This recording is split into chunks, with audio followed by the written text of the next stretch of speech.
কি ভাবছেন? হাতের করগুনে কোনো কঠিন হিসাব মেলানোর চেষ্টায় নাজমুল শান্ত? ব্যাপারটা অনেকটা সেরকম হলেও কারণটা একদমই ভিন্ন। পাওয়ার হিটিং এর প্র্যাকটিস করতে গিয়ে হাতে ফোস্কা পড়ে যাবার চিহ্নগুলোই গুরু সোহেল ইসলামকে গুণে দেখাচ্ছিলেন তার শিষ্য। দূর থেকে শান্তর ঠোঁটে রিড করে স্পষ্টই বোঝা যাচ্ছে একটা দুইটা না, দুই হাত মিলে মোট 9টা ফোস্কার দাগ স্পষ্ট। মনে একটু খটকা লাগতেই পারে, ব্যাটিং করতে গিয়ে হাতে ফোস্কা পড়বে কেন? রহস্য ভাঙবে যখন জানবেন আদ্যোপান্ত।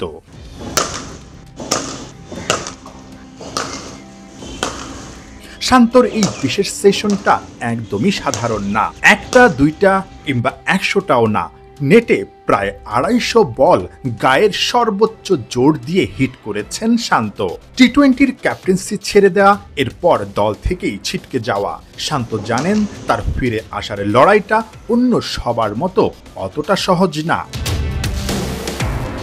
সকাল 8টা থেকে 11টা পর্যন্ত ট্রেনার নাথান কেলির কঠিন ফিটনেস ট্রেনিং, যেন সবার দম যাবার উপক্রম। এমন কঠিন ট্রেনিং শেষে সবাই যখন বিশ্রামে, যে যার বিছানাতে, তখন কোচ সোহেল ইসলামকে নিয়ে বিকেল 3:30টা পর্যন্ত চলেছে গ্রানাইট পাথরে শান্তর এই বিশেষ পাওয়ার হিটিং সেশন। এই দলে অবশ্যই আমি কামব্যাক করার জন্য ওই প্রস্তুতিটা নিচ্ছি, এবং আমার যদি আপনি লাস্ট 2022 ওয়ার্ল্ড কাপ, দেন বিপিএল, দেন ইংল্যান্ড সিরিজ, 22-23 সময়টা খুব ভালো গিয়েছিল, এবং তারপরের সিজনটা খুব ভালো যায়নি। স্ট্রাইক রেটের হিসাব যদি আমরা করি, রানের দিক দিয়ে মোটামুটি রান হচ্ছিল, বড় হয়নি। সো এই জায়গাটাতে আমি চেষ্টা করব যে ইমপ্রুভ করে আমি দলে যেন কামব্যাক করতে পারি। আপনি যেটা বললেন, সামনে বেশ কিছু খেলা আছে, যেখানে অপরচুনিটি যদি দলে জায়গা না হয়, সেই ক্ষেত্রে ডোমেস্টিক যে টুর্নামেন্টগুলো আছে, বিপিএল আছে, দেন এনসিএল, টি-20 আছে, যদি এই টুর্নামেন্টগুলোতে আমি পারফর্ম করতে পারি এবং যে জায়গায় আমার ল্যাকিংস আছে সেই জায়গাগুলোতে আমি ঠিক করতে পারি, তাহলে আমার মনে হয় যে দলে সিলেক্টররা যদি আবার মনে করেন, তাহলে আবার কামব্যাক করার সুযোগ আছে। বাট এটা আপ টু সিলেক্টর। বাট আমার কাজ হলো অ্যাজ এ ক্রিকেটার হিসেবে আমি ডেলি কীভাবে পারফর্ম করতে পারি, যেখানে অপরচুনিটি পাচ্ছে ওইখানে আমি পারফর্ম করতে পারি কিনা। সো ওটাই মূল লক্ষ্য, এবং ওটার জন্যই প্রিপারেশন নিচ্ছি এই মুহূর্তে। 2022 টি-20 বিশ্বকাপেও শান্ত ছিলেন দলের মাঝে সবার সেরা।